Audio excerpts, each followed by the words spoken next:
IVM. This IPL season, Cred has announced the Cred Mega Jackpot Week from the 27th of April to the 3rd of May. That's an entire week of super cool prizes. Just pay your credit card bills on the Cred app and you could stand a chance to win 3 years of free flights or get home makeovers worth 10 lakhs and tons more prizes. Don't miss out. Just download Cred.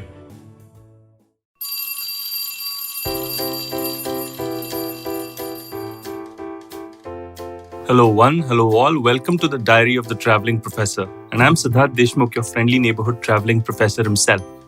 I hope you're doing fine this Thursday, this week. Obviously, we are still reeling under the pandemic. But let's not spend too much time in gloom and doom, is what I thought, and perhaps answer a vexing question that a lot of digital agencies or even ad agencies have told us. Digital is just a channel. Yes, today's diary entry is my monologue on whether digital is just a channel or is it really something else. Now the problem is that digital is just a channel came through with people who did not understand what digital was capable of. In fact, to be honest, nor did all of us. And we are just beginning to understand what the hell is happening.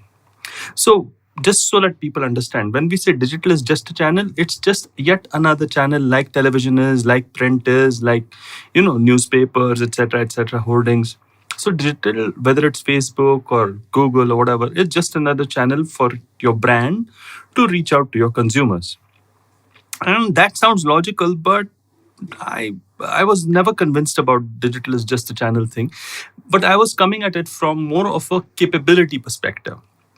I think digital brings about a lot of changes to the capability that organizations, brands, and companies have. With their supply systems and with their demand fulfilling systems and the rest of it. And we've seen it play out in the early 2000s.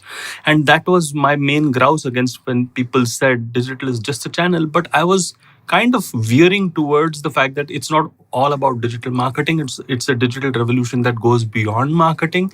And so therefore, digital is not just a channel, it's also a way in which you can reshape the world through technological capability. Today, I stand corrected. I think that not only is it just a technological capability to change the way in which the world operates, but it's also something else. What we've seen now that we have experienced digital for over 2 decades is that, well, digital shapes human behavior. So digital is not just a channel. Digital is shaping human behavior in strange and wonderful ways. The advance of texting, for example, over talking, as far as phones are concerned, was not something that we could have predicted. But digital has changed that human behavior. The way in which we are addicts to social media, whatever way you want to call it, I'm just calling a spade a spade. The way in which we are addicted to social media was not something that we had predicted. The way in which we can cluster together in tribes was not something that we had predicted. In fact, the internet was supposed to be this grand old wonderful open place, right, where fantastic things happen and new connections happen, and some of it is really happening. But stuff like this, how people are buying stuff, how people are consuming stuff, how people are sharing stuff, how people are communicating stuff. All of this is changes to human behavior which have only been possible through this technology. So digital cannot only be considered as a channel for ad agencies. You have to look at it as a behavior leveraging tool. The same person sitting in front of an old fashioned newspaper is going to be different, and the same person who's in front of reading the same news on InShots is going to be different. Yeah. And not just that, he or she is going to actually go on WhatsApp and communicate that difference, and you will soon understand how digital shapes behavior. So the fact is that digital is working at many, many levels. It is working at the level of it being a channel, sure, granted, but that's just 2 marks out of 10. It is also working as a capability and capacity changer, right? to change the way in which the world functions, both from the demand and supply side, sure. So therefore, e-commerce, and so therefore new companies like Airbnb and platforms and the rest of it. Wonderful. So I'll give it maybe 4 marks out of 10. So 2 plus 4, 6. And the remaining 4, I will give perhaps to the fact that digital is actually changing human behavior. So all ad agencies, all digital agencies, please don't sell your don't undersell your capabilities as far as digital is concerned. But are we actually geared towards the fact that we understand really how digital can change behavior? Because the fact is that digital, because it was considered only as a channel, has only focused on the fact that it can convert, and it can actually convert at great return on investment sort of situations. Right? So what that actually means is that digital is currently being looked upon as a performance marketing tool, and I've made a podcast on this before, and not too much on brand building, because perhaps brand building is dependent upon cognitive attitudes and behaviors changing. So agencies need to bite the bullet and actually be the harbingers of change, and not say it's just a channel because they're afraid they don't understand digital. Right? Because they're afraid of the gobbledygook that happens as far as technical stuff is concerned. I don't think that those days are there with us anymore. I think it's time for the non-techie, the fuzzy, as I would like to say, the fuzzy, to step in and actually talk about how behavioral changes can manifest themselves for branding purposes, or for marketing purposes, for business purposes, okay, through digital. And how it can actually, leverage this and actually become the mainstay because of this, rather than because of the fact that it can target well.